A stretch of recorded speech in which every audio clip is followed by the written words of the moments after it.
தானியேல் தீர்க்கதரிசன புஸ்தகம்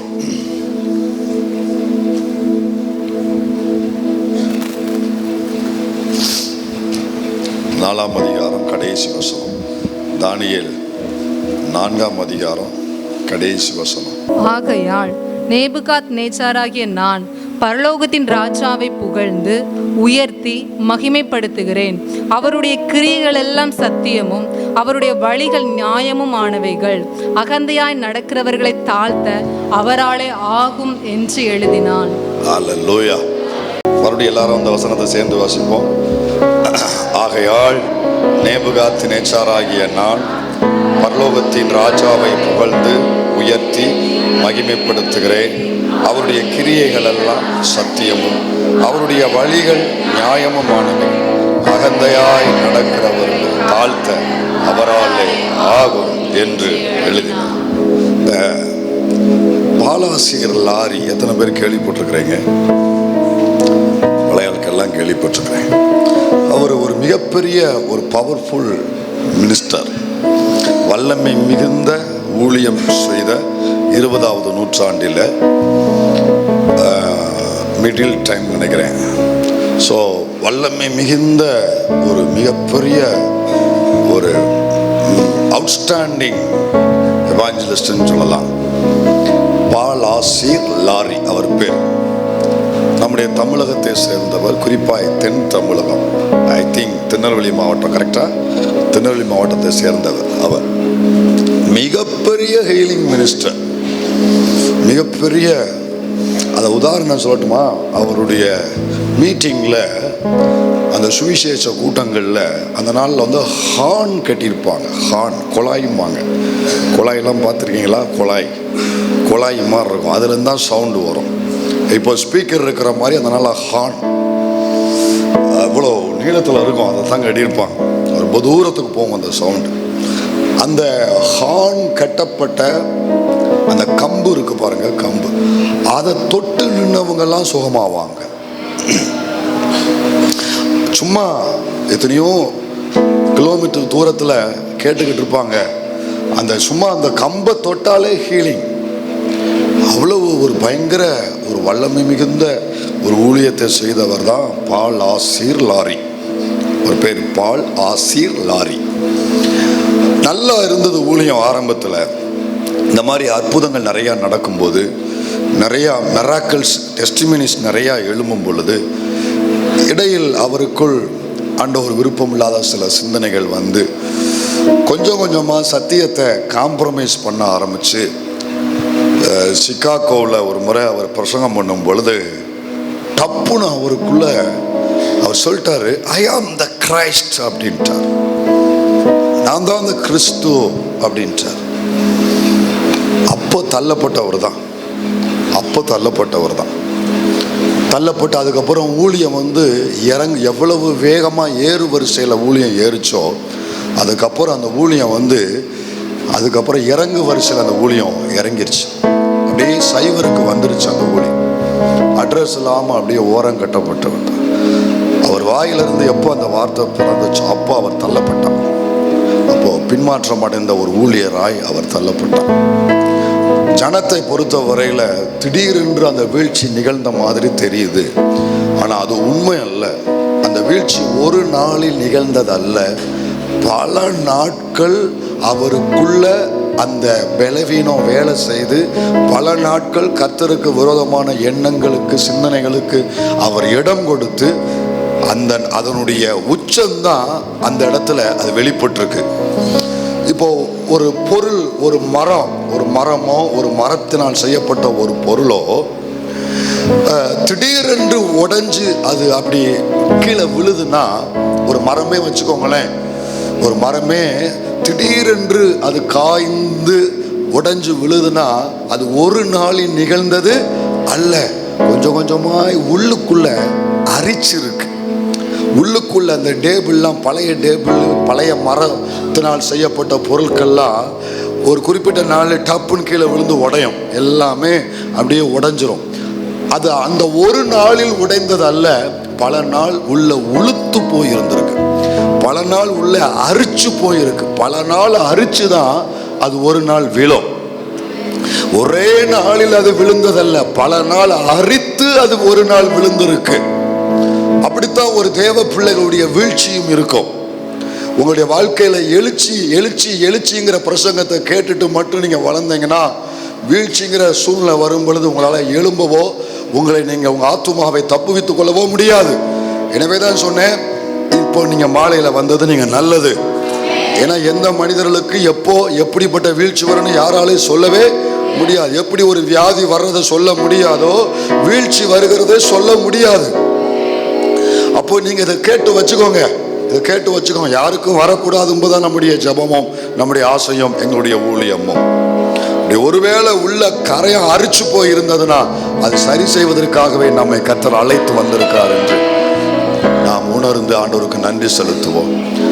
அப்போ அப்படித்தான் அவர் விழுந்தார். அப்படித்தான் ஒவ்வொரு தேவ பிள்ளையுடைய வீழ்ச்சியும் இருக்கும்.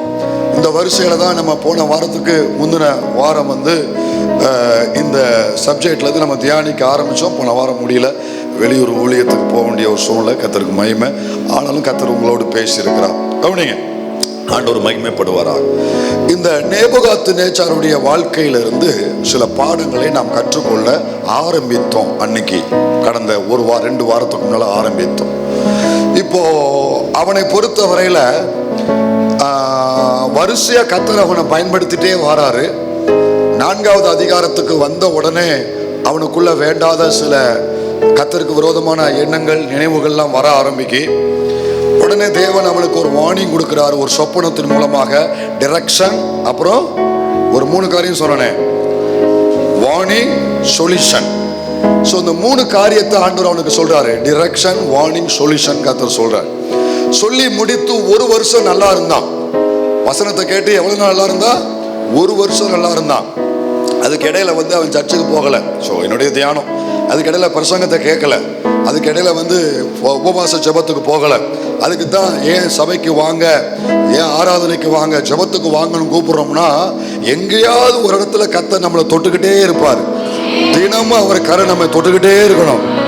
குயவனே நீர் என்னை தொடணுமே, உம் கரம் தினம் என் மேல் படணும். அப்போ தினமும் அவர் கை மேல பட்டுக்கிட்டே இருக்கணும்னு எத்தனை பேர் விரும்புறாங்க? அப்பதான் நம்ம சரியா இருப்போம், சரியா இருப்போம். அப்பதான் சரியா இருப்போம். அப்போ அதுக்கு தான் உங்களை கூப்பிடுறோம். ஏன்னா எங்களுக்கு என்ன ஆசையா உங்களை கூப்பிட்டு பிரசங்கம் பண்ணு. ஆசை ஒரு பக்கம் இருந்தாலும் இது எங்களுக்கு தரிசனம், இது எங்களுடைய ஊழியம், எங்களுடைய பாரம். புரியுதா உங்களுக்கு? அப்போ அதுக்கு தான் சபைக்கு வருகிறோம். எங்கேயோ ஒரு இடத்துல நமக்கு ஒரு டிசீஸ் இருந்தாலும் ஒரு ஹீல் ஆகிக்கிட்டே இருக்கும். டெய்லி ஆண்டவருடைய பிரசனமும் வசனமும் நம்ம தொட்டுக்கிட்டே இருந்தா தான் நமக்கு டெய்லி ஹீலிங் கிடைச்சுக்கிட்டே இருக்கும். ஸோ அவன் இடையில கம்யூனிகேஷனை விட்டுட்டான். நீங்க எப்போ ஆண்டவர் சமூகத்தை விடுறீங்களோ, உபவாசத்தை விடுறீங்களோ, ஜெபத்தை விடுறீங்களோ, வசனங்களை நீங்கள் கொஞ்சம் விட ஆரம்பிக்கிறீங்களோ, அப்பவே உங்க வீழ்ச்சி ஆரம்பிச்சிடும். அதுல நீங்க கவனமா இருக்கணும். தொடர்பை விட்ட உடனே 1 வருஷத்துல ஆண்டவர் எச்சரித்து இந்த 4ஆம் அதிகாரத்துல சொப்பனம் கூட இதெல்லாம் விளக்கிட்டேன். இப்போ டைம் இல்லை, நான் நிறைய உள்ள செய்திக்குள்ள போக வேண்டியிருக்கு. 1 வருஷம் கழித்து மறுபடியும் அவன் உப்பரிகள அரண்மனை உச்சியில உலாவும் பொழுது மறுபடியும் அவனுக்குள்ள பெருமையின் எண்ணம் அவன் அந்த வார்த்தையை சொல்லுகிறான், நான் கட்டின மகாபாலிபன். சொன்ன நிமிஷத்திலே அவன் தள்ளப்பட்டான். ஒரு ராஜா, கவனிங்க, ஒரு ராஜா ஒரு மனிதனாய் தள்ளப்படவில்லை, ஒரு மிருகமாய் தள்ளப்பட்டான். கொடூரத்திலையும் கொடூரம். அவன் 2 இடத்துல இருந்து தள்ளப்பட்டான். 1 சிங்காசனத்திலிருந்து தள்ளப்பட்டான், 2வது மனிதன் என்கிற ஸ்தானத்திலிருந்தே தள்ளப்பட்டான். அப்ப இந்த மாதிரி இதுக்கு காரணம் மேட்டிமை. என்னது? அவன் கடைசியில புத்தி தெளிந்து அவன் சரியாகி கர்த்தர் அவனை மறுபடியும் ரெக்கவர் பண்ணி அவன் ஸ்தானத்தை திரும்ப கொடுத்ததுக்கு அப்புறம் அவன் சொல்றான், அவன் என்ன சொல்றான்னா, பரலோகத்தின் தேவனை நோக்கி பார்த்து அவரை புகழ்ந்து அவரை மகிமைப்படுத்திட்டு அவன் சொல்றான், உம்முடைய வழிகள் நியாயமானது ஆண்டவரே. யார் சொல்றான்? தள்ளப்பட்டவன் சொல்றான். சிங்காசனத்தின் கீழே தள்ளப்பட்டவன், கீழே வீழ்ச்சி அடைந்தவன், மிருகத்தை போல் மாறினவன் எழும்பினதுக்கு அப்புறம் அவன் சொல்றான், உம்முடைய வழி நியாயமானதுதான்ப்பா. அப்போ எதுக்கு இவன் இப்படி சொல்றாங்கிறத நம்ம தியானிக்க ஆரம்பிச்சோம். அதோடு சொன்னாலும் பரவாயில்ல, முடிக்கும் பொழுது சொல்றான், அகந்தையாய் நடக்கிறவர்களுக்கு தாழ்த்த அவராலே. நம்மளுக்கு என்ன வசனம் தெரியுமா? எந்த மனுஷனையும் உயர்த்த உம்மாலே ஆகும். இது மட்டும்தான் நமக்கு தெரியும். எந்த மனுஷனையும் உயர்த்த ஆகும் எல்லாமா. அப்போ இது மட்டும்தான் நமக்கு தெரியும். இது மட்டும்தான் நமக்கு உயர்த்த ஆகும். இன்னொரு வசனம் இருக்கு, எவனையும் தாழ்த்த அவனால் ஆகும். அது எவனா இருந்தாலும் சரி. அப்படியா? அப்ப சொல்றான் அகந்தையாய். அவன் இங்க என்ன சொல்றான்னா சாட்சி சொல்றான். சொல்லுங்க, என்ன சாட்சி சொல்றான்? தன்னை பற்றிய சாட்சி சொல்றான். இப்படிதான் சாட்சி இருக்கணும். தலைவலி சுகமாச்சு, வயிறு வலி சுகமாச்சு, அது அப்படியே இருந்தாலும் சுகமாயிரும். தீவனத்தை குறைச்சாலும் எல்லாம் சரியாயிரும். அப்போ இதெல்லாம் சாட்சி இல்லை. சாட்சிங்கிறது நான் இப்படிப்பட்ட ஒரு சுபாவத்தில் இருந்தேன், என் சுபாவம் மாறியது, என் கேரக்டர் மாறியது, கர்த்தர் என்னை உடைச்சு சரி பண்ணினாரு, இதுதான் சாட்சி. அவன் ஜெபத்துல தன் சாட்சியை சொல்றான். அகந்தையாய் நடந்தேன், மிதிச்சு தள்ளினீர், மனம் திரும்பினேன், தூக்கி எடுத்து. இதான் சாட்சி. இப்ப இதுல நமக்கு ஒரு வார்னிங்.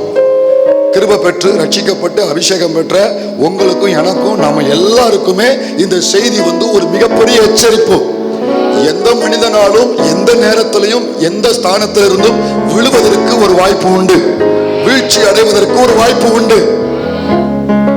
தூதனே விழுவதற்கு வாய்ப்பு வந்திருக்குன்னா நம்ம மாத்திரம் நம்ம சரீரத்தில் இருக்கிறோம், ஆவி ஆத்துமாவில் இருக்கிறோம், சரீரத்தில் நமக்கு அந்த வாய்ப்பு உண்டு. அப்போ நான் பூர்ணமாயிட்டேன், தேறிட்டேன், வளர்ந்துட்டேன், எனக்கெல்லாம் இனிமே எந்த பாதிப்பும் அந்த எண்ணம் இருக்கக்கூடாது. நிற்கிறவர் என்று சொல்லுகிறவர் விழாதபடி எச்சரிக்கையா இருக்கணும். அப்போ இந்த வீழ்ச்சிங்கிறது எந்த நேரத்திலையும் யாருக்கும் வர நேரிடும். இதுல நம்ம கவனமா இருக்கணும். ஸோ இந்த செய்தி நம்மளை குணமாக்குகிற ஒரு செய்தி. ரொம்ப ரொம்ப நான் ரொம்ப இது ஆயத்தப்படுத்த அப்படியே ரொம்ப பயத்தோடு தான் ஒவ்வொரு காரியத்தையும் பயத்தோடு தான் செய்ய ஆவியானவர் நடத்தினா. கர்த்தருக்கு மகிமை. கவனிங்க, அப்போ இந்த இடத்துல வீழ்ச்சிக்கு நாம் தப்ப வேண்டும் என்றால் முதல்ல எனக்கும் இது நேரிடுவதற்கு வாய்ப்பு உண்டுங்கிற ஒரு உணர்வு நமக்கு இருக்கணும்.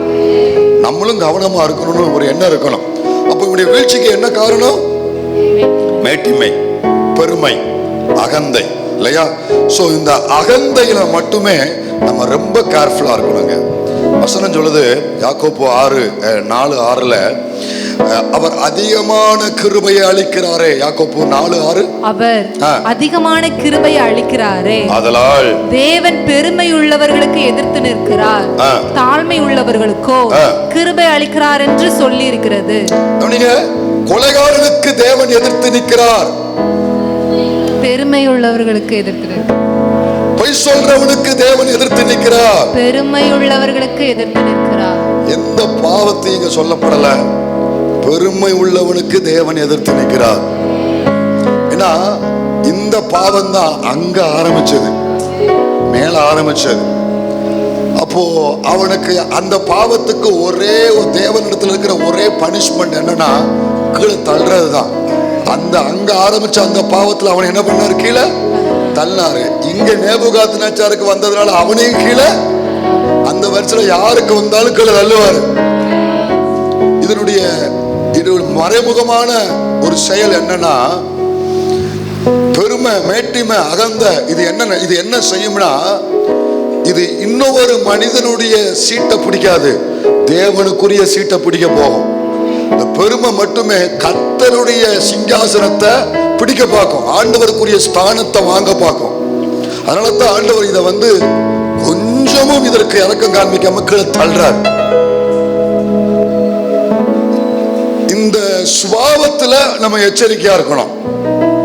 இந்த மேட்டிமை, இந்த அகந்த எல்லாமே ஒரே ஃபேமிலி தான். எல்லாருமே பெருமை, மேட்டிமை, ஒருத்தி மூத்தவ, இன்னொருத்தி இளையவ, இன்னொருத்தி நடுவில் உள்ளவன். பெருமை, மேட்டிமை, அகந்த, இது எல்லாமே நாசக்கார குடும்பம். ஒருவன் வீட்டுக்குள்ள வந்துச்சுன்னா அவனை என்ன செஞ்சிடும்? அழிக்காம 3 பேர் விட மாட்டாளுங்க, 3 பேர் விட மாட்டாளு. கவனிங்க, அப்போ நீதிமொழிகள்ல வாசிக்கிறோம் 16:5 வாசிக்கிறோம், மனமேட்டிமை உள்ளவன். நீதிமொழிகள் 16:5 மனமேட்டிமை உள்ளவனும் கர்த்தருக்கு அருவருப்பானவன், கையோட கை கோத்தாலும் அவன் தண்டனைக்கு தப்பான். மனமேட்டிமுள்ளவன் கர்த்தருக்கு அருவருப்பானவன். அருவருப்பானவன் பேச்சுல வரக்கூடாது. சிலருக்கு பேச்சுல ஒரு பெருமை இருக்கும். அவங்க பார்க்கிற பார்வையிலேயே அப்படி எடுப்பா பார்ப்பாங்க. எவனையுமே நார்மலா பார்க்க மாட்டாங்க, எடுப்பா பார்ப்பாங்க. பேச்சுல பெருமை, பார்வையில பெருமை, சிந்தையில பெருமை, நடக்கையில பெருமை, அவன் போடுற ட்ரெஸ்ல ஒரு பெருமை, எல்லாத்துலயும் பெருமை இருக்கும் சில ஆட்களுக்கு. இவர்கள் கர்த்தருக்கு அருவருப்பானவர்கள் என்று வேதம் சொல்லுகிறது. சோ இதுல எல்லாம் நம்மளை ஸ்கேன் பண்ணி பார்க்கணும். ஒரு குளத்துல ஒரு தவளை கடந்துச்சான். அந்த குளத்துல ஒரு தங்க மீன், அந்த கோல்டன் ஃபிஷ் பாருங்க, அந்த தங்க மீன் கடந்துச்சான். அந்த தங்க மீன் பார்க்கறதுக்கு அவ்வளவு நல்ல அழகா இருக்கும். உடனே அது தன்னுடைய அழகுல ஒரு பெருமை. தவளையை பார்த்து, என்ன தவளை நீ இப்படி அருவருப்பா இருக்க, உன்னை பார்க்கறதுக்கே நல்லா இல்லை அப்படின்னுச்சான். டெய்லி காலைல எழும்பின உடனே இந்த தவளை அந்த தங்க மீனை பார்த்து நக்கல் பண்ண, அந்த தங்க மீன் தவளையை பார்த்து கேலி செய்யறது, அப்படின்னு கேலி செய்யும். ஆளு வந்துட்டா பாரு, நீ கெட்ட கேடுக்கு புது ட்ரெஸ்ஸா, நீ கெட்ட கேடுக்கு மேட்சிங்கா, மேட்சா பேக்கா, மேட்சா கிழிப்பா, இப்படின்னு அடுத்தவளை பார்த்து எப்ப பார்த்தாலுமே குறை சொல்லிக்கிட்டே இருந்து தன் அழகை பெருசா பார்த்துட்டு அவனை தவளை என்ன பண்றான், அவன் தாழ்த்துறான், தன்னை பெருசா பேசிக்கிட்டே இருந்தான். யாரு? Golden fish. ஒரு நாள் வந்துச்சு, காலையில சூரியன் ஒளி உதயமாகும் பொழுது இந்த தங்க மீன் அப்படி கரையோரத்துல நின்னுச்சு. அப்படி கரையோரத்துல மேல வந்த உடனே அது மேல சூரிய ஒளி பட்ட உடனே அப்படியே கிளார் அடிச்சு அப்படியே மின்னுன உடனே அங்க இருந்து கொக்கு டபக்குன்னு தூக்கிருச்சு. தூக்குன உடனே தவளை டாடா பாபாய். அப்போ இது ஒருத்தனை அழிக்காம விடவே விடாது. பெருமை மட்டும் வந்துருச்சுன்னு வைங்களேன், சிந்தை, பார்வை, பேச்சு, நடக்கை, இதுல பெருமை மட்டும் வந்துருச்சுன்னு வைங்களேன், இது ஒருத்தனை அழிக்காம அது வெளியே போகவே போகாது. அதனாலதான் நீங்களும் நான் இந்த விஷயத்துல பிறர் உங்களை பாராட்டும் பொழுது எச்சரிக்கையா இருங்க. ரெண்டு நேரத்துல அதிக சந்தோஷமா இருந்தாலும் கவனமா இருங்க, அதிக துக்கமா இருந்தாலும் கவனமா இருங்க. யோபு குடும்பத்துல அதிகமா சந்தோஷம் முதல்ல இருந்துச்சு. இந்த ரெண்டுமே அவன் ரெண்டு எக்ஸ்ட்ரீமே அவன் சந்திச்சவன். முதல்ல அவன் குடும்பம் ரொம்ப சந்தோஷமா இருந்துச்சு, உடனே அவன் ஆண்டவர் சமூகத்துக்கு போயிடுவான். இந்த ரெண்டு இருந்தாலும் உடனே சமூகத்துக்கு போயிருங்க. அதிக சந்தோஷம் இருந்தாலும் சரி, அதிக துக்கம் இருந்தாலும் சரி, நீங்க உடனே செய்ய வேண்டியது, என் விருப்பம் எல்லாமே இயேசுவே நீர்தானன்றோ, உமது மகிமை ஒன்றே உள்ளத்தின் ஏக்கமை. ரெண்டு எல்லை நீங்க எப்ப தொட்டாலும், யோபு முதல் அதிகாரத்துல அதிக சந்தோஷத்தை பார்த்தவன், உடனே அவன் பிள்ளைங்க பாவம் செஞ்சிருப்பாங்களோ என்னமோங்கிற ஒரு நினைப்புல உடனே அவன் ஆண்டவர் சமூகத்துக்கு போய் பலி செலுத்தினான் இருக்கு. அதுக்கு அடுத்து அவன் அதிகமான துக்கத்தை சந்திச்சவன், அப்பயும் அவன் தாமதிக்காம கர்த்தருக்கு ஸ்தோத்திரம் என்று சொல்லி ஆண்டவரை துதிச்சவன். இந்த ரெண்டு எப்போ வந்தாலும் சரி உடனே நீங்க எங்க போயிடணும். அதிக சந்தோஷமா இருந்தாலும் ரொம்ப கவனமா இருக்கணும். உள்ளுக்குள்ள வந்துடும், இது திடீர்னு வந்துடும். ஆமாங்க, திடீர்னு வந்துடும். உடனே ரொம்ப கவனமா நீங்க அந்த டைமை நீங்க கையாளணும். அதிக துக்கம் இருந்தாலுமே கவனமா இருக்கணும். நாவினால போய் குறை சொல்லி விடாதபடி, நாவினால பாவம் செய்து விடாதபடி ரொம்ப கேர்ஃபுல்லா நீங்க இருக்கணும். இந்த ரெண்டு சிச்சுவேஷனை எப்போ நீங்க ஃபேஸ் பண்றீங்களோ அப்ப ரொம்ப கேர்ஃபுல்லா இருங்க.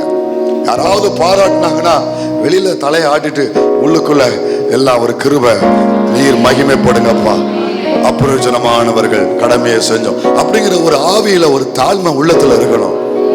அப்படியா பிரதர், இதெல்லாம் எங்களுக்கு சாதாரணமானது, இதெல்லாம் இன்னும் கொஞ்சம் நேரம் கிடைச்சுன்னா சும்மா பட்டையை கிளப்பிருப்போம் தெரியுமா அப்படின்னு கொஞ்சம் காலரை இழுத்து விட்டு கொஞ்சம் வித்தியாசமா எடுப்பா நீ பேசணும்னா அவ்வளவுதான். அதனால இந்த விஷயங்களை பாராட்டுகிற போறது, அதாவது ஒருத்தவங்களை கண்டிச்சான்னு வைங்கள சந்தோஷப்படும். அந்த இடத்துல நீ நல்லா செய்திருந்தாலும் சில நேரத்துல அறிவு இருக்கால அப்படின்னு கேட்டா கர்த்தருக்கு ஸ்தோத்திரம் அப்படின்னு சொல்லணும். பார்க்க மாட்டேங்க, நல்லா நீங்க செய்தாலும் சில நேரத்துல யாரையாவது கொண்டு ஆண்டவர் நம்ம மேல நரிச்சுன்னு கொட்டுவார். பவுல் சொல்லுவாரு, அவருக்கு எல்லா வரமும் உள்ள இருந்துச்சு. என்னை நானே உயர்த்தாதபடிக்கு எனக்குள்ள ஒரு முள் கொடுக்கப்பட்டது. சிலருக்கு சில முள் இருப்பது நல்லது. புரியுதா உங்களுக்கு? சில முள் வாழ்க்கை முழுவதும் இருக்கும். காலையிலே முள்ள பத்தி பேசினார் ஆண்டவர். சில முள்ளு எடுக்கப்படும், சில முள்ளு வாழ்க்கை முழுவதும் இருக்கும். என்னை விட்டு நீங்கும்படி 3 தடவை ஜெபம் பண்ணேன். கர்த்தர் சொன்னா, என் கிருபை உனக்கு அது இருந்தா தாண்டா நீ எனக்கு பயன்பட முடியும். சில முள்ளு இருக்கணும், இருந்தா நல்லது. அதிகமா நீங்க பயன்பட விரும்புனா கண்டிப்பா உங்களுக்கு ஒரு முள்ளு இருக்கும். அந்த முள்ளு நல்லது. அந்த முள்ளு ஏன்னா நீங்க வல்லமையா ஊழியம் செஞ்சு அநேகரை உயிர்ப்பிச்சுட்டு நீங்க இறங்கும் பொழுது அந்த முள்ளு உங்களை குத்தும். என்ன ஊழிய நான் பிறருக்கு ஆசீர்வாதமா இருந்தாலும் அந்த முள்ளு என் குத்தும், என்ன குத்தும். அப்படி குத்தும் போது நான் என்ன உயர்த்த முடியாது, என்ன நான் மேல பார்க்க முடியாது. அதனால முள்ளு இருப்பது நல்லது. நீ எத்தனை ஊழியக்காரன் ஜெபம் பண்ண அந்த முள்ளு ஆண்டவர் வச்சிருப்பாரு. அதனால கண்டிக்கும் பொழுது ஒரு போதகர் உங்களை கண்டிக்கிறாரா, சரி நம்ம வளர்ச்சியை விரும்புறான்னு அர்த்தம். நான் நல்லா இருக்க விரும்புறான்னு அர்த்தம். இந்த பாஸ்டருக்கு பாரு, எப்ப பார்த்தாலும் நான் மட்டும்தான் கண்ணுக்கு தெரிவேன். அவளை ஒண்ணுமே சொல்ல மாட்டாரு, அவனை ஒண்ணுமே. நமக்கு எவனும் எவளும் தப்ப முடியாது. நம்ம கண்ணுக்கு எல்லாவளும் ஒண்ணுதான். நமக்கு என்னையவே குறை சொல்லுவாரு, என்னையவே குறை சொல்லுவாரு இப்படின்னு சொல்லாத. உன்னைய கண்டிக்கிற ஆளு உன் வளர்ச்சியை விரும்புறாருன்னு அர்த்தம். நீ வளர விரும்புறனா அந்த கண்டிப்பை ஏற்றுக்கொள்ளணும். எவனுக்குள்ள தாழ்மையின் ஆவி இருக்கோ அந்த கண்டிப்பை மனப்பூர்வமா அவன் ஏற்றுக்கொள்வான். இந்த பெருமையும் மேட்டுமையும் அகந்தையும் உள்ளவன் தான் கண்டிப்பை எதிர்ப்பான், கண்டிக்கிறத விரும்ப மாட்டான். உடனே அவனுக்குள்ள ஆவி வந்து எதிர்க்க ஆரம்பிக்கும். அப்ப அவனுக்குள்ள அந்த ஸ்பிரிட் உள்ள கிடக்குன்னு அர்த்தம். ஒரு போராடக்கூடாது, சொல்லிட்டு விட்டுறணும், ஆண்டவர் கரத்துல ஒப்பு கொடுத்தணும், ஜெபிக்க ஆரம்பிச்சிடணும். ஏன்னா இந்த மாதிரி மனிதர்களோடு இந்த மாதிரி பிள்ளைகள் உங்க வீட்டில் இருந்தாங்கன்னா போராட பிரச்சனை அதிகமாகிக்கிட்டே போகும், சண்டை அதிகமாகிட்டே போகும், ஆவி கட்டுக்கிட்டே இருக்கும். நீங்கள் உங்க ஸ்டாண்டர்ட் இழக்க வேண்டியது வந்துடும். நீங்க சொல்ல வேண்டியது சொல்லிட்டு அதுக்கு ஒரு ஜெபிக்க ஆரம்பிங்க. கர்த்தருடைய என்கவுண்டர் வந்தா தான் இங்க சரியாக முடியும். உங்களுக்கு அதனால ஆண்டவரே, என்னை கண்டிப்பதற்காக நீர் வைத்திருக்கிற என் பெற்றோருக்காக கைகளை உயர்த்தி, என்னை கண்டிப்பதற்காக நீர் வைத்திருக்கிற போதகருக்காக கைகளை உயர்த்தி, என்னை கண்டிப்பதற்காக யாரோ ஒருவர் எனக்கு வைத்திருக்கிறே அதற்காக உமக்கு ஸ்தோத்திரம் ஆண்டவரே. சில காரியங்களை இந்த டெரிக் பிரின்ஸ் புக்ல ரொம்ப டீட்டெயிலா சொல்லியிருக்கிறாங்க.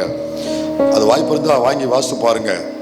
இந்த உலகத்தானுக்கு பேய் பிடிக்கும், பிசாசு பிடிக்கும், பேய் ஆடுவான் இல்லையா? ஆடுறத பார்த்துருக்கீங்களா? எங்க வீட்டுல டெய்லி ஆடுது பாஸ்டர் அப்படின்றீங்களா? அப்போ ஒரு விசுவாசிக்கு பேய் பிடிக்குமா, பிசாசு பிடிக்குமா, ஆடுமா அப்படின்னா ஆடும் பிடிக்கும் அப்படிங்க. அப்போ நான் போன வாரம், அதுக்கு முந்தின வாரம் ஒரு காரியம் தான் எனக்கு தெரியும். அதுக்கப்புறம் ஆராய்ச்சி பண்ணும்போது இன்னொரு காரியம் எனக்கு வெளிப்பட்டது.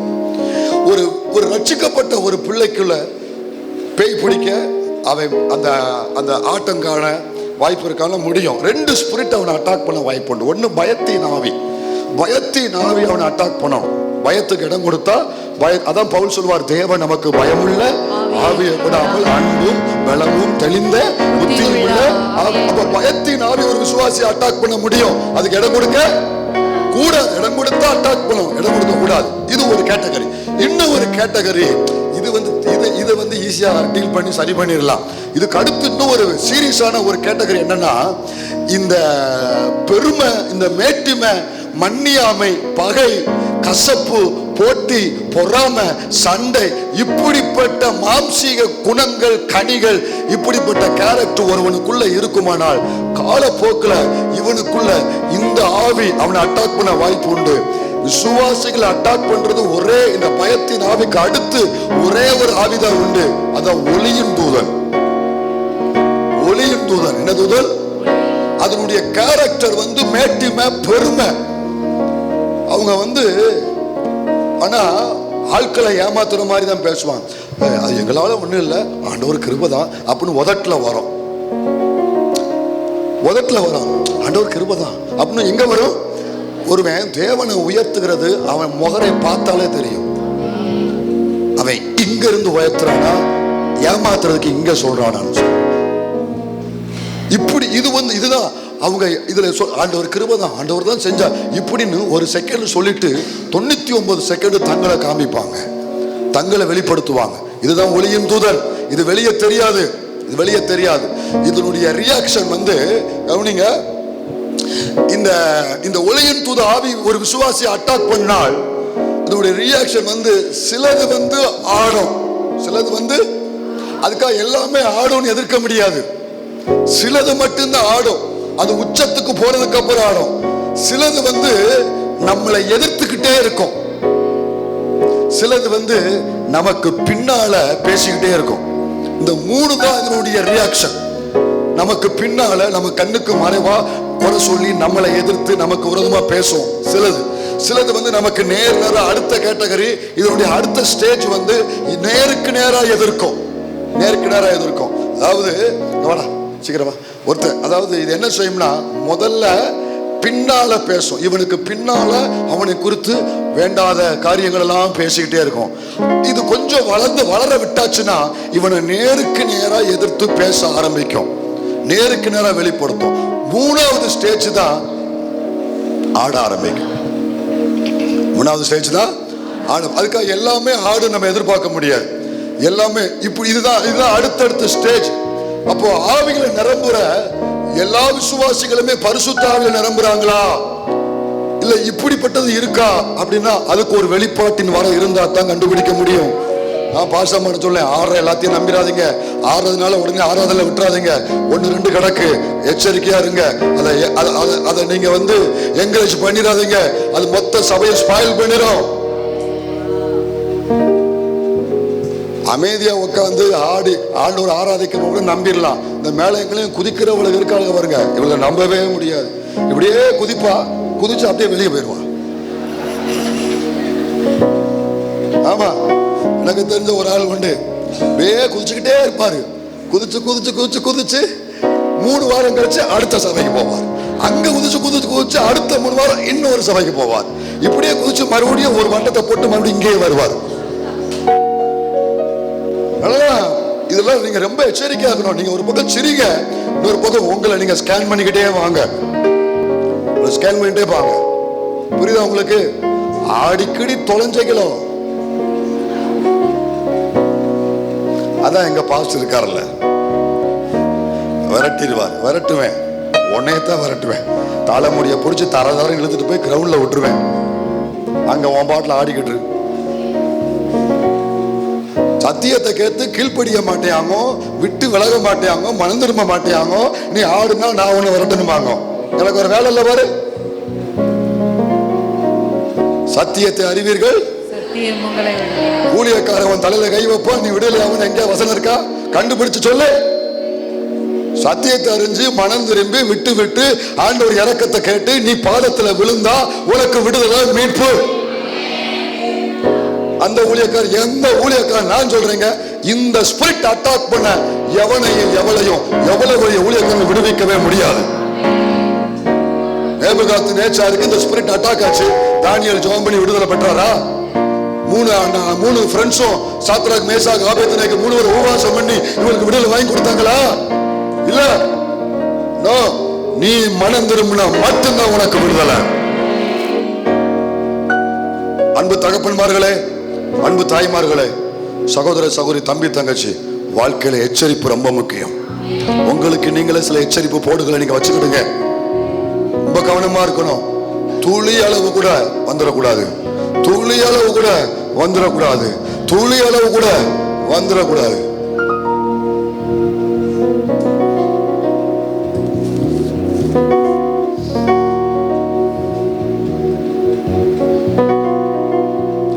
வினாடி எல்லாரும் ஜெபம் பண்ணுவோமா? ஒரு வினாடி எல்லாரும் ஜெபம் பண்ணுவோமா? எல்லாரும் கண்ண மூடி உங்களை ஒப்பு கொடுத்து, எனக்கு தெரியாம இப்படிப்பட்ட சுபாவம் எனக்குள்ள இருந்தா இப்ப நான் சரணடைகிறேன், என்னை அர்ப்பணிக்கிறேன், எனக்கு விடுதலை தாங்க. என் பேச்சில் இப்படிப்பட்ட காரியம் வரக்கூடாது, என் சிந்தனையில் வரக்கூடாது. ஆண்டவரே, என்ன நான் பெருசா பேசக்கூடாதுப்பா. கிருபை இல்லைன்னா நான் செத்து நான் குழியில போயிருப்பேன். கிருபை இருந்ததுனால இன்னைக்கு நான் வாழ்றேன். ஒப்பு கொடுத்து உண்மையா நீங்க கன்ஃபஸ் பண்ணுங்க.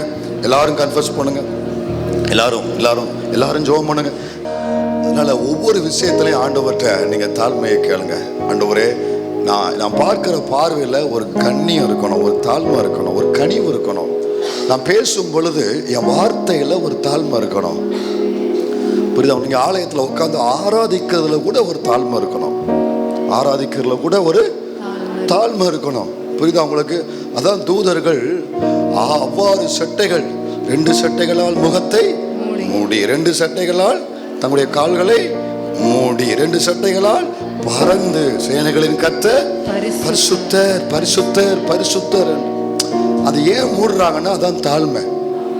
தூதனுக்கு மாம்சம் கிடையாது, ஆனாலும் அவன் மூடுறான்.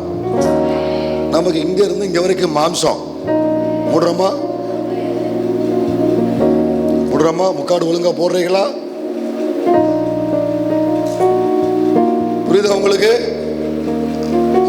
சென்ஸோட இருக்கணும் ஆராதனையில. சில ஆட்கள் இருக்கிறாங்க அறவெட்டுகள், ஆராதனையில சென்ஸே இருக்காது. முக்காடு மேல ஒழுங்கா இருக்கா, உட ஒழுங்கா இருக்கா? என்ன நீ சரீரத்தை விட்டு வெளியில வந்துட்ட, ஆவி ஆத்துமா சரீரம் உள்ளதான இருக்கு. சென்ஸ் இருக்கணும் ஆராதிக்கும் பொழுது. உட ஒழுங்கா இருக்கா, பப்பல பேண்ட் கடக்கூடாது.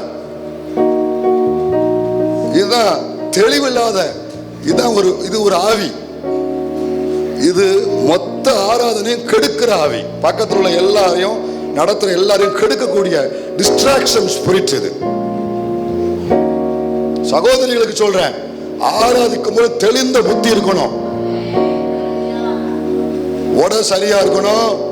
போட்டு வர்ற உட ஒழுங்கா இருக்கணும். எல்லா இடத்துக்கும் போடுற மாதிரி ஆலயத்தை நினைச்சு வரக்கூடாது. புரியுதா உங்களுக்கு? தூதனே மூடுறான். நான் வேற எங்க இருந்தா பேசுறேன், பைபிள் இருந்தா பேசுறேன், பறைய முறைச்சுக்கிட்டு இருக்கீங்க. கொஞ்சம் சீரியஸ் இல்லாம பாருங்க. சீரியஸா இருந்தீங்கன்னா அப்ப கரெக்டா பாயிண்ட் உங்களுக்கு தான் போயிடும். அப்படி கேஷுவலா கவனிக்கணும். உண்மையிலேயே உங்களுக்கா இருந்தாலும் அப்படி உள்ள ஒப்பு கொடுத்துக்கிட்டு வெளியில கேஷுவலா இருக்கணும். தூதன் அவனுக்கு சரீரம் கிடையாது, ஆனா அவனே எல்லாத்தையும் மூடுறான். இன்னைக்கு நீங்க உலகத்துல எந்த நாட்டு சபைக்கு போனாலும் உங்களை இப்படித்தான் நான் பார்க்கணும். திடீர்னு வந்து நிப்பேன். நீ கல்யாணம் முடிச்சுட்டு நீ எந்த சிட்டிக்கு போனாலும் இப்படித்தான் இருக்கணும். வந்து நிப்பேன். இல்ல நான் ஆண்டவர்கிட்ட சொல்லி ஒரு தூதனை அனுப்பி பாருங்கப்பா, மண்டையில போடுங்க. ஒழுங்கா முக்காடு முடி வேணும்னா முக்காட போடு. நீ கண்டதுகளையும் தேர்ச்சி எண்ணத்துக்கு ஒழுங்கா பக்தியாரு, பயமா இருங்க. ஆவில நிரம்பானாப்ல புத்தி இல்லாம ஆயிருமோ?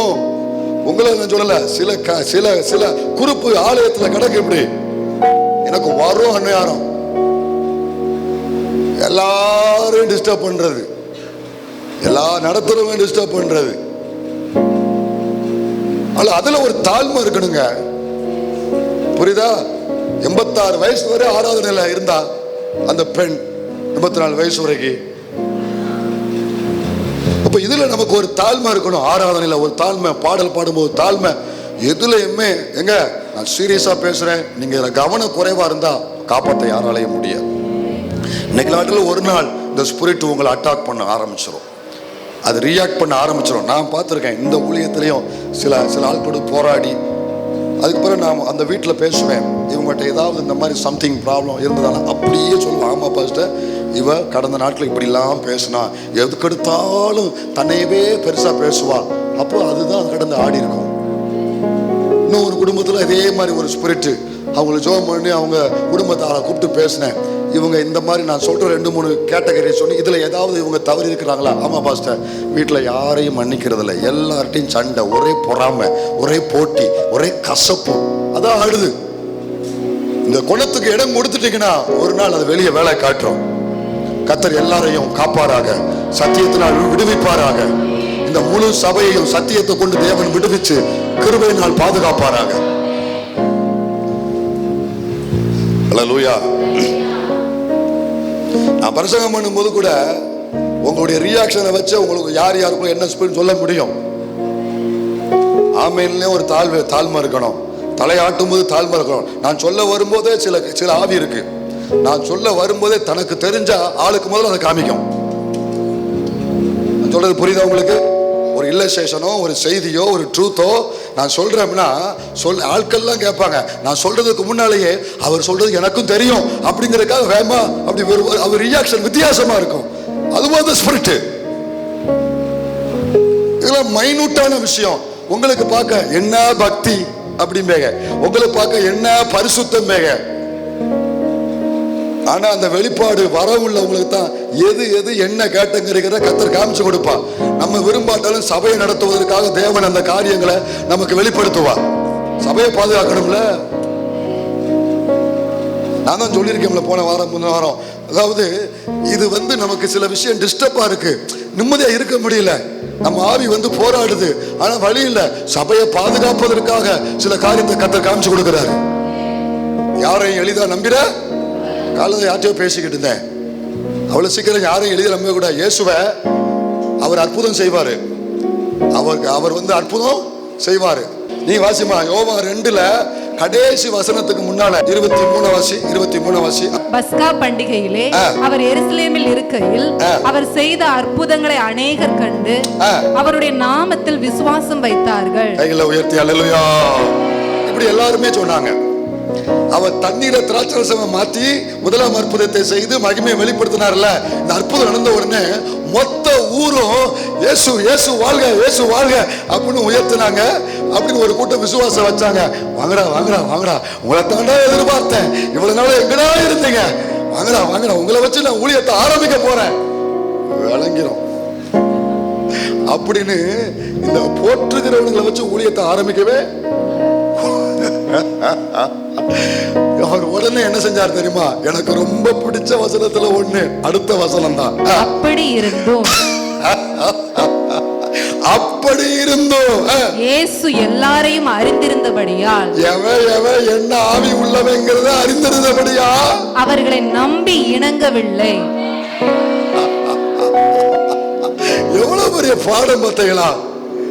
யாருக்கு? எல்லாருக்கும். எல்லாவனும் போற்றுகிறான்.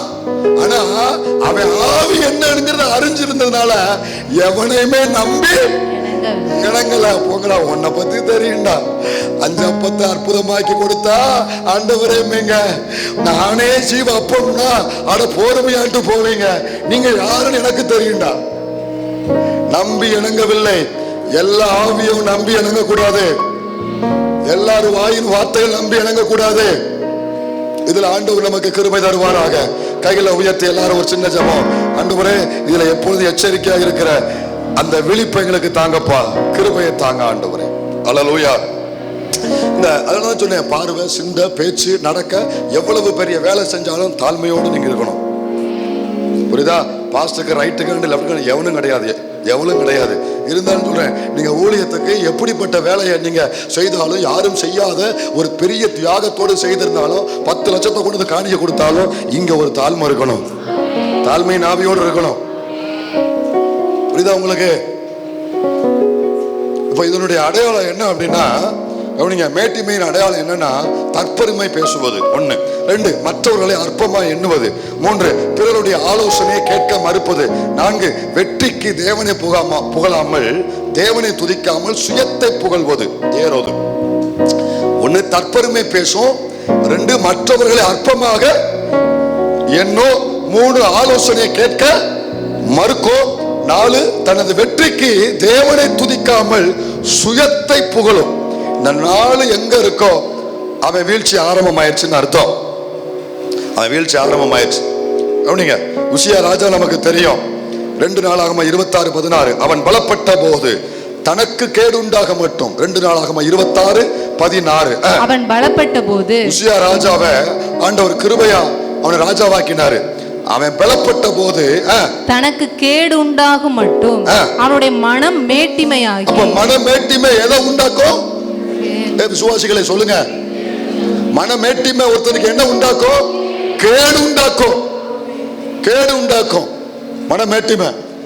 தன் தேவனாகிய கர்த்தருக்கு விரோதமாக மீறுதல் செய்து தூபபீடத்தின் மேல் தூபம் காட்ட கர்த்தருடைய ஆலயத்திற்குள் பிரவேசித்தான்.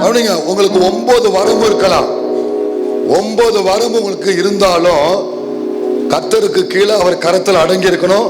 உங்களை நடத்த தேவன் கொடுத்த ஊழியக்காரருக்கு கீழே நீங்க அடங்கிதான் இருக்கணும். நீங்க இங்க எல்லாருமே அப்படிப்பட்டவங்க தான். தாழ்மையா கர்த்தருக்கு மகிமை செலுத்துறேன். ஆனாலும் எதிர்காலத்தில் அப்படி உருவெடுக்க கூடாது. உங்களுக்கு 80 வயசு இருக்கலாம், 9 வாரமும் இருக்கலாம். என்ன இருந்தாலும் சரி, நீங்க தாத்தா பாட்டி பூட்டையும் பாட்டி என்ன கேட்டகரியில் இருந்தாலும் சரி, உங்களை நடத்துகிற உங்க ஊழியனுக்கு கீழே தான் அவன் பேர வயசு இருந்தாலும் அடங்கிதான் இருக்கணும். புரிஞ்சதா?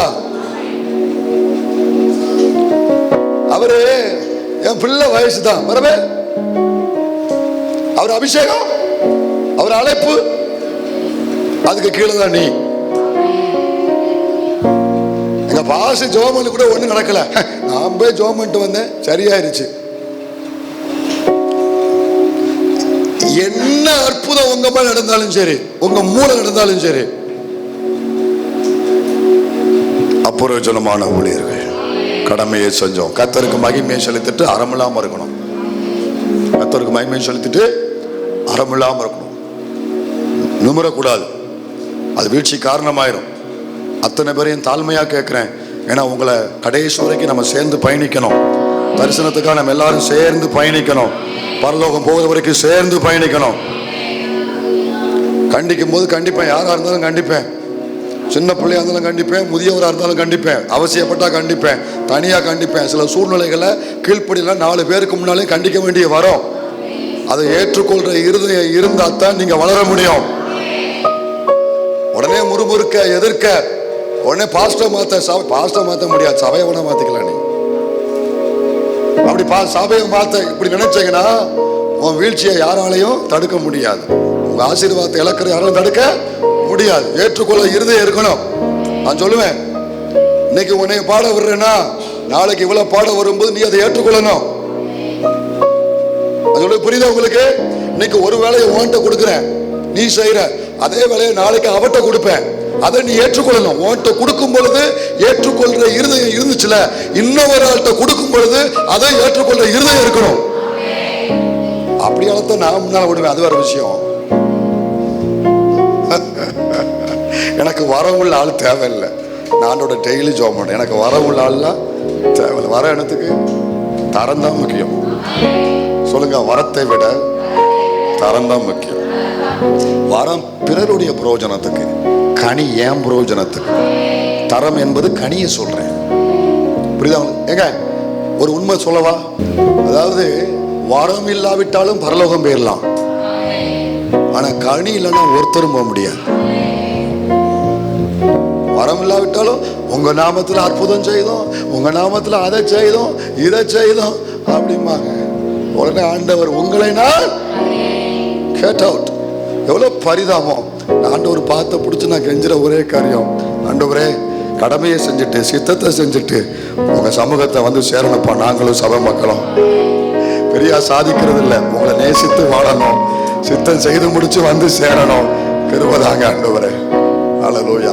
ஒரே ஒரு வார்த்தை காதுல விழட்டும், உண்மையும் உத்தமமான என் ஊழியக்காரனே, என் சபை மக்களே, ஒன்று நீங்க சொல்றதை மட்டும் கேட்டா நாங்க வாழ்ந்ததுக்கு அர்த்தம், ஊழியம் செஞ்சதுக்கு அர்த்தம்.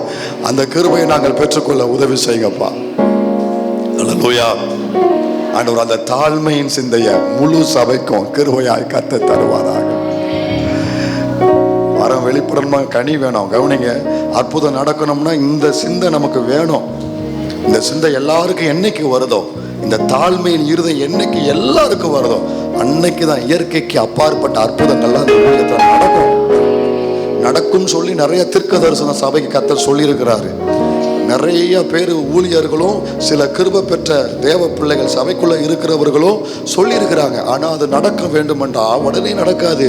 இந்த சிந்தை முழு சபைக்கு எப்போ வருதோ அப்போதான் இயற்கைக்கு அப்பாற்பட்ட அற்புதம், வெப்பாடி எலும்பு நிற்கக்கூடிய இயற்கைக்கு அப்பாற்பட்ட அற்புதம் இந்த சிந்தை வந்தாதான் அந்த அற்புதம் நடக்கும். புரியுதா உங்களுக்கு? அப்போ வாலிப பிள்ளைங்க இங்க நிறைய பேர் இருக்கிறீங்க, இளம் கன்றுகள் இங்க நிறைய இருக்கிறீங்க, நல்லா அப்படி வாலிப தங்கச்சி தம்பிகள்லாம் இருக்கிறீங்க, எக்ஸாம் வந்தாலும் வந்திருக்கீங்க, கர்த்தருக்கு ஸ்தோத்திரம். அப்போ உங்க வாழ்க்கை, உங்க எதிர்காலம் நல்லா இருக்கணும்னா உங்க இருதயத்துல எப்போதும் ஒரு தாழ்மையின் எண்ணம் சிந்த இருக்கணும்.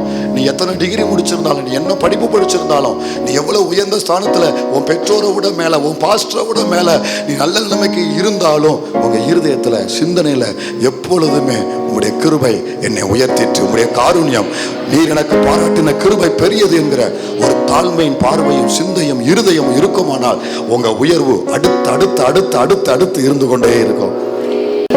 புரியுதா உங்களுக்கு? சொல்றது புரியுதான்னு கேட்டேன். அப்போ இந்த மாதிரி விஷயத்தை அவன் பலப்பட்ட போது தனக்கு கேடு உண்டாக்கினான். ஊழியக்காரன் செய்ய வேண்டியதை தான் செய்யும்படி துணிந்தான். சில விஷயத்தை புதிய ஏற்பாட்டிலும் சரி, ஊழியக்காரன் செய்ய வேண்டியதை ஊழியக்காரன் மட்டும்தான் செய்யணும். இன்னைக்கும் அப்படித்தான் இருக்கு. புதிய ஏற்பாட்டிலும் சில ஒழுங்குகளை ஊழியக்காரர்கள் தான் நியமிக்கிறாங்க. அப்போ அதுக்கு கீழ்ப்படியணும், அதை ஏற்றுக்கொள்ளணும். கவனிங்க. இப்ப இது விளைவு என்ன ஆகும்னா மூணு இந்த மாதிரி மேட்டிமை அகந்த ஒருவனுக்கு வரும் பொழுது மூன்று காரியம் அவனுக்குள்ள நடக்கும். ஒண்ணு, அவனை தேவனை விட்டு பிரித்து விடும். ஒண்ணு, தேவனை விட்டு தேவனுக்கும் அவனுக்கும் எந்த தொடர்பு இல்லாமல் பிரித்து விடும். ரெண்டாவது, மற்றவர்களை விட்டு பிரித்து விடும். ஒண்ணு, தேவனை விட்டு அவனை சீக்கிரம் பிரிச்சிடும் அந்த மேட்டிமை ஒருத்தனுக்குள்ள வந்தா. ரெண்டாவது, மற்றவர்களை விட்டு அவனை பிரித்து விடும். மற்றவர்களை விட்டு ஏன் பிரிக்கினா, இந்த சுபாவம் இருக்கிறவன் யாரு கூட ஒத்தே போக மாட்டான். என் வழி இப்படிதான் இருப்பான். யாரு கூட ஒத்து போக மாட்டான். யார் சொல்றதையும் கேட்க மாட்டான். வீட்டுக்கு சில ஆட்கள்லாம் இப்படி இருப்பாங்க. வீட்டுக்குள்ளே சில ஆட்கள் இருக்கும், ஒத்தே போகாது. ஒரு நல்ல காரியம், ஒரு நல்ல விஷயம் நடக்கும்னா ஒத்தே போக மாட்டாது. இந்த சுபாவம் இருக்கிறவங்க கேரக்டர். இப்போ ஒரு 4 பேர் இருக்கிறாங்கன்னா, ஒருத்தருக்கு இந்த சுபாவம் இருக்குன்னா, இந்த ஒருத்தன் என்ன பண்ணுவானா, இந்த 3 பேரை விட தன்னை பெரிய ஆளை நினைச்சுக்கிட்டே இருப்பான். அப்போ இவங்களுக்குள்ள ஒத்து போகாது. அவங்க சொல்றதை கேட்கவே மாட்டான். அந்த ஒத்து போகாத சண்டை வந்துகிட்டே இருக்கும். அப்போ ஒரு கட்டத்தில் மேல மற்றவர்கள் இந்த குணம் உள்ளவங்களை ஏற்றுக்கொள்ள மாட்டாங்க, புறக்கணிக்க ஆரம்பிப்பாங்க. அப்போ மற்ற உறவுகளை விட்டு உங்களை பிரித்து விடும். நல்ல ஐக்கியத்தை விட்டு உங்களை பிரித்து விடும். ஒண்ணு, யாரை விட்டு பிரிக்கும்? இரண்டாவது, மற்றவர்களை விட்டு, நல்ல ஐக்கிய உறவுகளை விட்டு உங்களை பிரித்து விடும். மூன்றாவது, அவர்களை அழித்தே விடும் என்று வேதம் சொல்லுகிறது.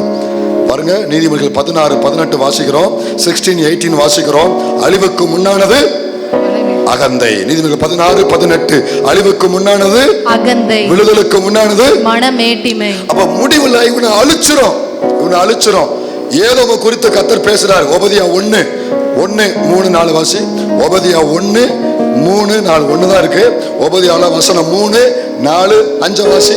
கண்மலை வெடிப்புகளாகிய உன் உயர்ந்த ஸ்தானத்திலே குடியிருந்து என்னை தரையிலே விழத்தள்ளுகிறவன் யார் என்று உன் இருதயத்தில் சொல்லுகிறவனே. ஆண்டவர் எப்படி பண்றாரு பாருங்க. கவனிங்க, நல்லா கவனிங்க. இது ஏதோம குறித்து பெருமை உள்ள ஏதோ, தன்னை பெரியாள் ஆக்கின ஏதோ. நான் என்ன தொட யாராலையும் முடியாது.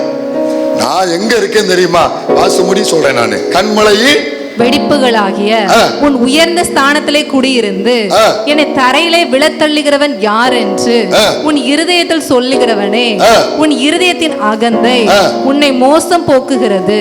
அகந்த உன்னை என்னாக்கி மோசம் போக்குது. அடுத்த வசனம், நீ கழுகை போல உயரை போனாலும், நீ நட்சத்திரங்களுக்குள்ளே உன் கூட்டை கட்டினாலும், அவ்விடத்தில் இருந்தும் உன்னை விழத்தள்ளுவேன் என்று. நீ கழுகை போல மலைக்கு போனாலும், இல்ல நான் நிலாவுல போய் அல்லது நட்சத்திரத்துல போய் வீடு கட்டுவேன் போனாலும், அங்கிருந்து உன்னை விழத்தள்ளுவேன் என்று. அன்பு தேவ பிள்ளையே, இளம் தலைமுறைய, உன் மேல எனக்கு ஒரு தனி கவனமும் எதிர்பார்ப்பும் உண்டு. வாலிப பிள்ளை, தம்பி, தங்கச்சி, உன்னை குறித்து ஒரு தனி பாரம் எனக்கு உண்டு. ஒரு எதிர்பார்ப்பு உனக்கு உண்டு, எனக்கு உண்டு. இந்த தேசத்துல, பட்டணத்துல என் பிள்ளைங்க, நம்ம பிள்ளைங்க ஒரு உயர்ந்த ஸ்தானத்துல வரணுங்கிற ஆசை எனக்கு இருக்கு. அல்லேலூயா. நீங்க வருவீங்க.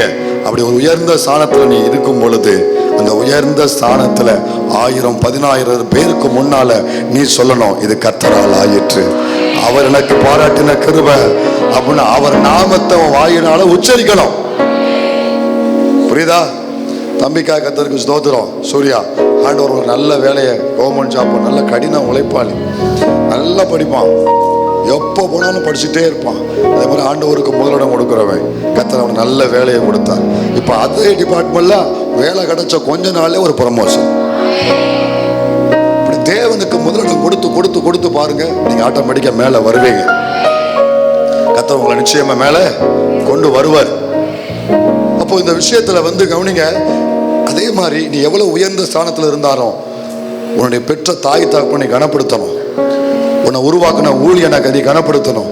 ஒன்று கர்த்தருக்கு மகிமை, ரெண்டாவது உன் பெற்றோரையும் உன்னுடைய ஊழியரையும் நீ கடைசி வரைக்கும் அவங்களை இருதயம் சந்தோஷப்படுற மாதிரி நடந்து கொள்ளணும். அதான் உன் உயர்வு நிலைச்சிருப்பதற்கு அதான் ஆதாரம், அதான் ஒரு அடையாளம். அப்ப இந்த ஏதோம் அவன் சொல்றான், நான் மேல போயிருவேன், என்னை யாரும் தொட முடியாது. அவன் ஸ்டேட்மெண்ட் இன்னைக்கு வாசிக்கிட்டு இருக்கும்போது இன்னைக்கு இந்த சம்மன் நான் ஞாபகம், மறுபடியும் 3 நாளை வாசி. கண்மலை வெடிப்புகளாகிய உன் உயர்ந்த ஸ்தானத்திலே குடியிருந்து என்னை தரையிலே விழத்தள்ளுகிறவன் யார் என்று உன் இருதயத்தில் சொல்லுகிறவனே, உன் இருதயத்தின் அகந்தை உன்னை மோசம் போக்குகிறது. நீ கழுகை போல உயர போனாலும், நீ நட்சத்திரங்களுக்குள்ளே உன் கூட்டை கட்டினாலும் அவ்விடத்திலிருந்தும் உன்னை விழத்தள்ளுவேன் என்று கர்த்தர் சொல்லுகிறார். அப்போ இந்த சுபாவம் உள்ளவன் யாருமே தப்ப முடியாது. நீங்க மேலும் மேலும் உயரணும்னா எவ்வளவு உயர்வு வருதோ அந்த அளவுக்கு உங்களுக்குள்ள இருதயத்துல தாழ்மை நாவி இருந்துகிட்டே இருக்கும். நீங்க சில பரிசுத்தவான்களெல்லாம் போய் பேசி பாருங்க, பெரிய பெரிய பரிசுத்தவான்கள், நீங்க அவங்கள குறிச்சு எதை பேசினாலும் அவங்க காதுல வாங்கவே மாட்டாங்க.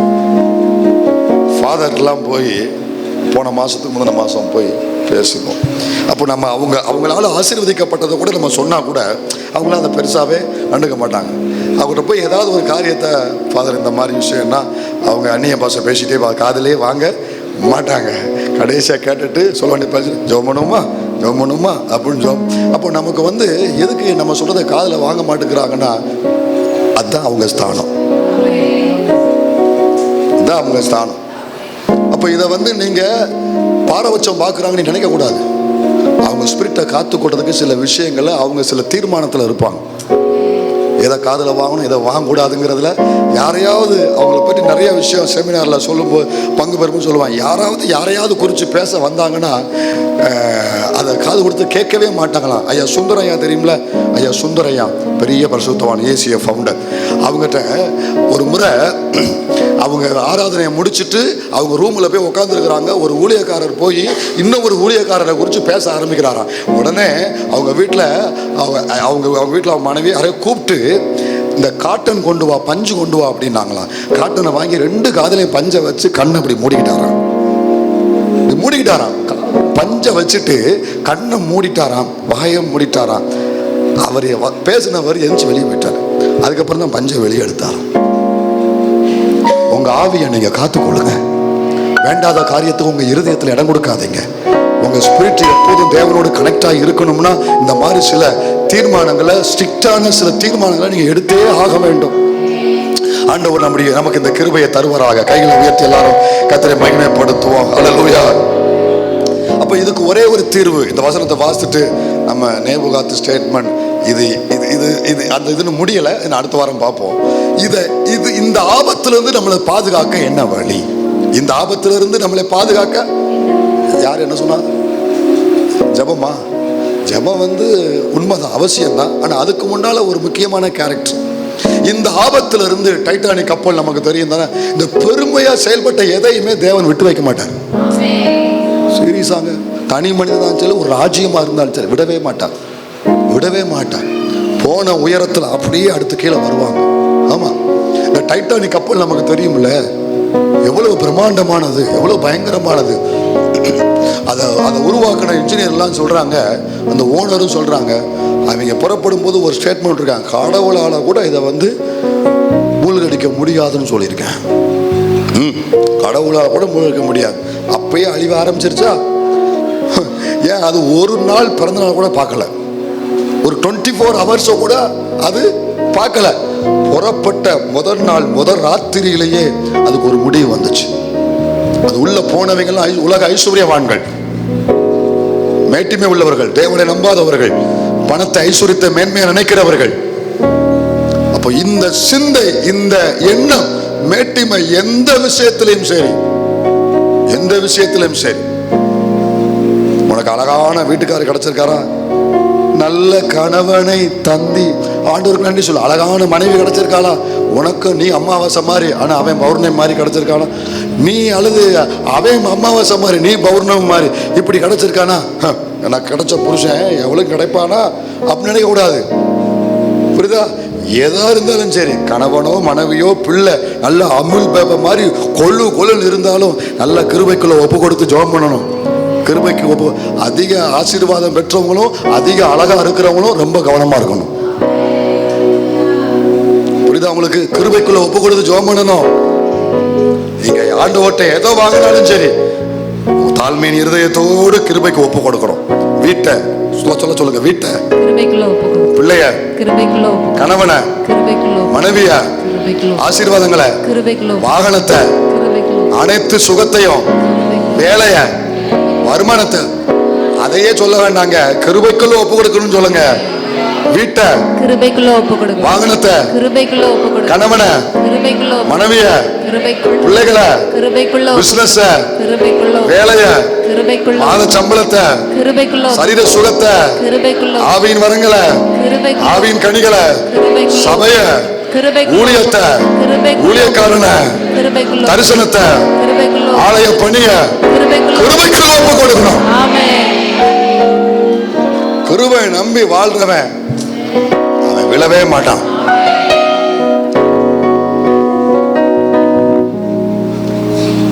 சாலமோனுக்கு ஆண்டவர் என்ன கொடுத்தாரு? ஞானத்தை கொடுத்தார். ஆனா அவன் அப்பனுக்கு நித்திய கிருபையை கொடுத்தார். ஞானம் பெற்றவன் விழுந்தான், கிருபை பெற்றவன் கடைசி வரைக்கும் பாதுகாப்பா இருந்தான்.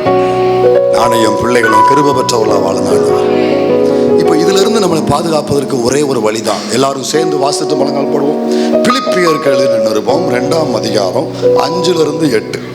பிலிப்பியர் 2, 5-8. பிலிப்பியர் 2 எல்லாரும் சேர்ந்து வாசிப்போம். எல்லாரும் சேர்ந்து வாசிப்போம். பிலிப்பியர் 2 5ஆம் வசனத்திலிருந்து 8ஆம் வசனம் வரைக்கும் எல்லாரும் சேர்ந்து வாசிப்போம். எடுத்துட்டீங்களா?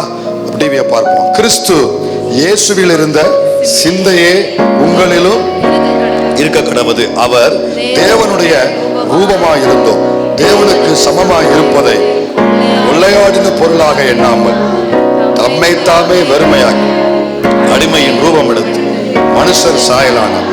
அவர் மனுஷ ரூபமாய் காணப்பட்டு மரண பரியந்தமும், அதாவது சிலுவையின் மரண பரியந்தமும் கீழ்ப்படிந்தவராகி தம்மை தாமே தாழ்த்தினார். முழங்கால் போடுவோமா? எல்லாரும் எல்லா மகிமையும் உமக்கே செலுத்துகிறோம். இந்த சத்தியம் எங்க இருதயத்தை விட்டு நீங்கவே கூடாதுப்பா. கிறிஸ்துவின் சிந்தை எப்பொழுதும் எங்களுடைய இருதயத்தில் இருக்கட்டும்ப்பா. இயேசுவின் நாமத்தில் ஜெபிக்கிறோம் எங்க நல்ல பிதாவே.